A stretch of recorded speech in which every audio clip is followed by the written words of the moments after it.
Hello everyone, I'm so glad you're here. Welcome back to my channel. Today we're going to be doing blocks 15 and 16 of the mystery quilt, Happiness is Homemade. And in just a few short minutes, I'm going to reveal the layout for all of the blocks that we've done from block 1 to today's block 16. I cannot wait to show you what this quilt is going to look like. If this is your first time visiting any of my videos, I would love it if you subscribe, hit the bell notification so that you get notified when I release new videos. Follow along with us. I'll put a link to the whole entire playlist for this quilt series in the description box below. You can start at video 1 and bring you all the way to where we are today. Now, who's ready to reveal this week's blocks and take a look at our finished layout? Here we are with our last two blocks for this mystery quilt, blocks 15 and 16. Block 15 is called Frying Pan, and block 16 is called Apple. In the Etsy listing this week, you'll find 5 files to download, 2 PDFs, 1 for each pattern, and 3 separate SVG files. The first one being for the frying pan, and then 2 separate SVGs to fit all of the pieces for block number 16. Let's go ahead and take a look at block number 15. This PDF is 3 pages long. You have your front cover sheet with all of your measurements and 2 pages of applique templates. I have labeled each one of these pieces because they're kind of similar, and so you can mark your applique so you don't have troubles mixing up your pieces for your frying pan.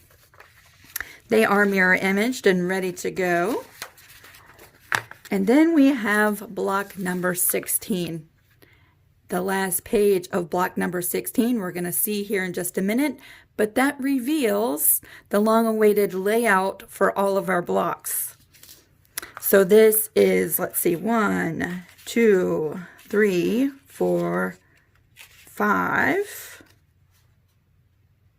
6 pages. We have our cover sheet. We have our applique templates for our letters. I just sent my letters over to the Brother Scan and Cut and cut them out really quickly. We have 1 apple template. We have the second apple template. And here comes the fun, exciting part of today's video, the long-awaited layout of this quilt. So you will get a full sheet that shows you where we are placing all of the blocks. Isn't this exciting? I love the way that this quilt lays out. I love all the different directions that the blocks go in. We have done the sashing to each block as we've made the blocks. And so as complicated, if you are really new to quilting, you might just look at this picture and think it's really complicated, but we've made the sashing as we've gone along. So if you've been doing your blocks week by week and you're all caught up, we're going to be assembling this quilt top together in next week's video. But if you can see the placement and you know how to piece together the pieces, feel free to go ahead and jump right in and start assembling your quilt. Next week we will be actually sewing each one of the blocks together and adding the border. So this week I'm going to show you fusing down my pieces for blocks 15 and 16. We'll spend some time at the sewing machine and I'll stitch my applique down. And yes, then we will be ready for next week and assembling everything together. The last page is some instructions that you might find helpful on how to finish off your quilt. And we'll be going over all of this next week as well. So what do you think? I absolutely love it. I can't wait to put my quilt together. And so let's go ahead and move over to the iron. We're going to fuse down the pieces for blocks 15 and 16. Let me go ahead and show you my background and sashing pieces prepared and ready to be fused right here. So we'll be bringing those pieces over to the iron. And then my background and sashing pieces for block number 16 that I've already prepared. And we'll be ready to fuse those down. I have my iron warming up. Let's go ahead and start our last 2 blocks. And here we go, fusing down our last 2 applique blocks for this quilt. Just like all the previous blocks, you can choose to overlap your applique pieces, or you can add some separation like what you see on the first page of the pattern. It's totally up to you.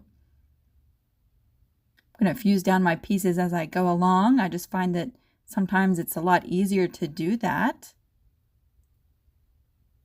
Here is our finished frying pan block, all applique down.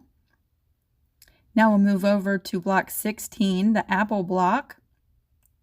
I'm trying to decide if I want to overlap my apples or add some separation between the two. And I think for the apples on this block, I will add a little tiny separation between those 2 pieces.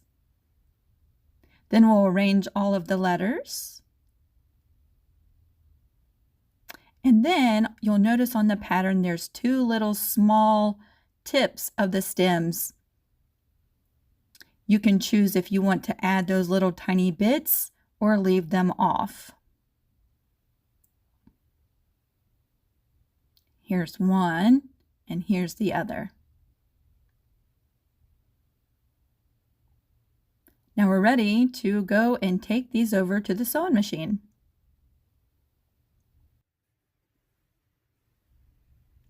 We will start with the frying pan block, and for the applique on this block I've decided to go with a satin stitch. I also decided I was going to use a black embroidery thread for my frying pan, but I thought I would do it in a burgundy color just to add a little bit of element of design and make the edges really pop throughout my frying pan. I'm going to go through and do a satin stitch around all of the edges of my frying pan, and I'll just bring you along and so that you can see me stitch the entire piece.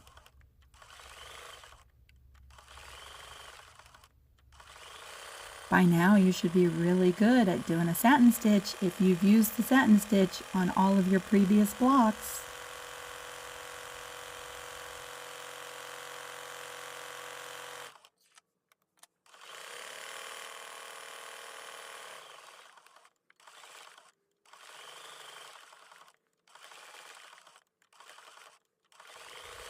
You'll notice here when I've come back all the way around, without breaking thread, I'm just going to continue on with the inside of the frying pan and the raw edge.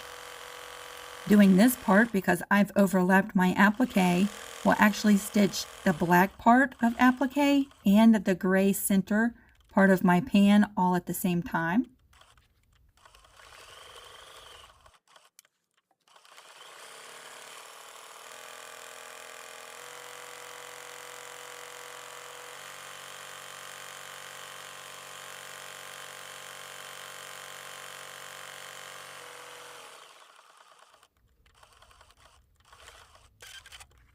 Finishing up the edges, now we'll jump over and stitch down the center of our frying pan.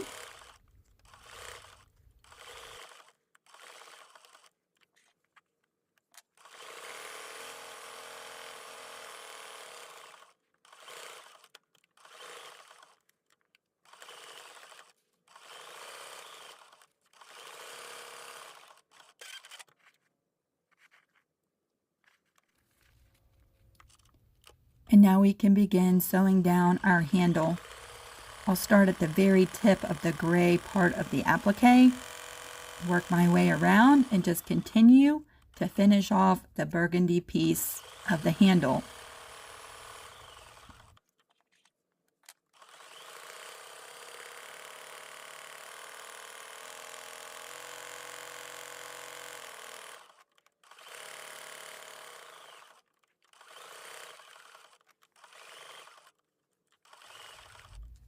What's really funny is that I'm going to show you what I think is my finished block, but I totally forget to stitch the little hole at the top of the handle. I'll have to go back and do that in a little bit. Once you're done stitching down the applique for your frying pan, we can move over to block 16. For block 16, I'm going to actually use 3 different types of stitches. I'm going to start with a blanket stitch on my apples, going along the raw edge with a blanket stitch. Decided to use the same burgundy thread that we used in the previous block, and it'll blend in with my apple fabric, but also you'll be able to see the sheen of the embroidery thread, which I think makes our stitches really pretty.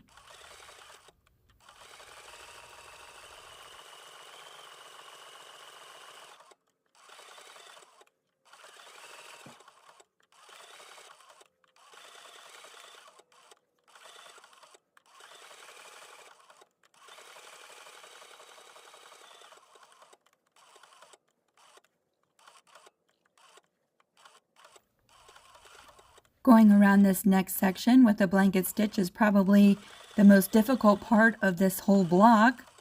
Although if you take your time and stop and start in the right places, you'll do fine.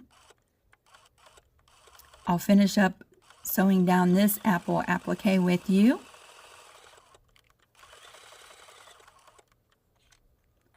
Coming back to where we started.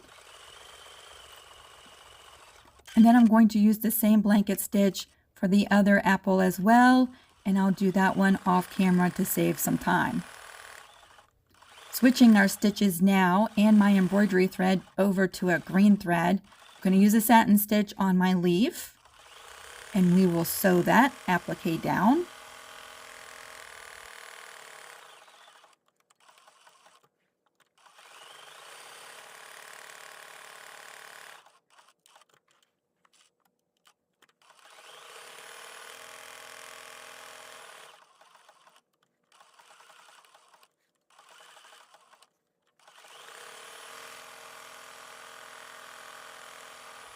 And once we're done with our leaf, I'm going to switch feet on my machine. I'm going to lower my feed dogs, and I'm going to use a straight stitch with my free motion foot and sew down all of my letters. If you're not comfortable with this, you could certainly use any stitch that you would like to use to sew down your letters. And I'll bring you along as I sew down each one of these letters.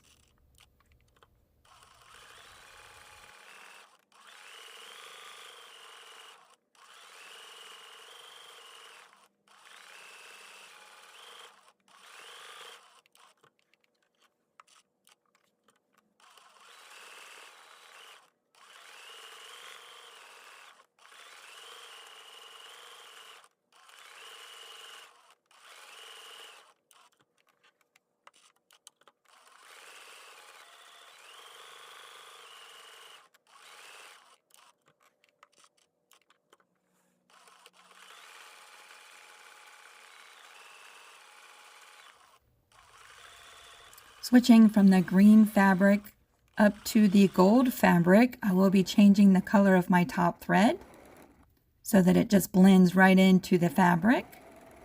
And we will stitch down these letters.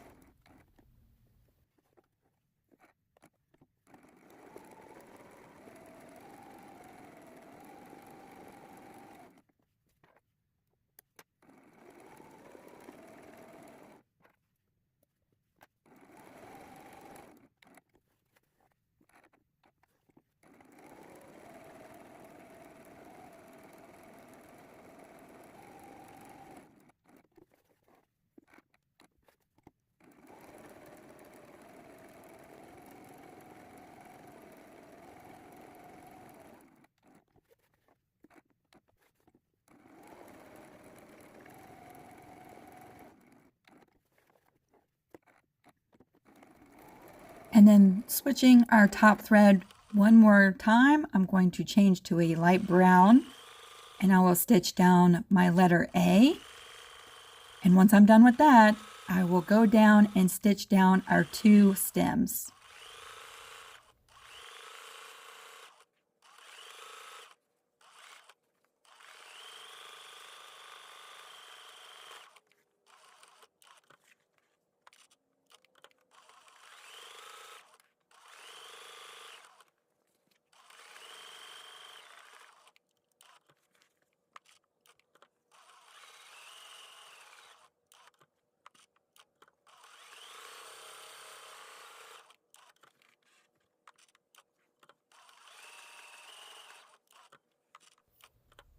Now that all of my applique is stitched down, I can go ahead and clean up all of these jump stitches and remove those, and we're ready to add some sashing. So for the frying pan block, we'll add the sashing to the bottom first, press and trim, and then we will add the sashing to the right side, press and trim, and this is our finished block number 15. And then for block number 16, we have 1 piece of sashing to add, and that is to the right side. You'll press and trim that. And this is our finished block number 16, our last block for this quilt. As bittersweet as it is that we just finished the last 2 blocks of this quilt, I'm also really excited to assemble my quilt top. So at the end of this video, I'm going to again put on the screen a copy of the full layout for this quilt. If you're all caught up and looking at the pictures, you know how to assemble your blocks, feel free to go ahead and start doing that. We will next week sew all of our blocks together. And so if you want to wait for me, I'll see you next Friday. We'll also be putting on the borders next Friday, and I'll show you the backing that I just picked out. I love it. So yes, I've had so much fun creating these blocks with you. I cannot wait to start seeing your pictures. If you want to share pictures in an upcoming video slideshow, here's an email that you can send them to, and I would love to put them and include them in our next video. All right, I'm off to finish out my week. I hope you have an awesome weekend. I'll see you next Friday. Bye.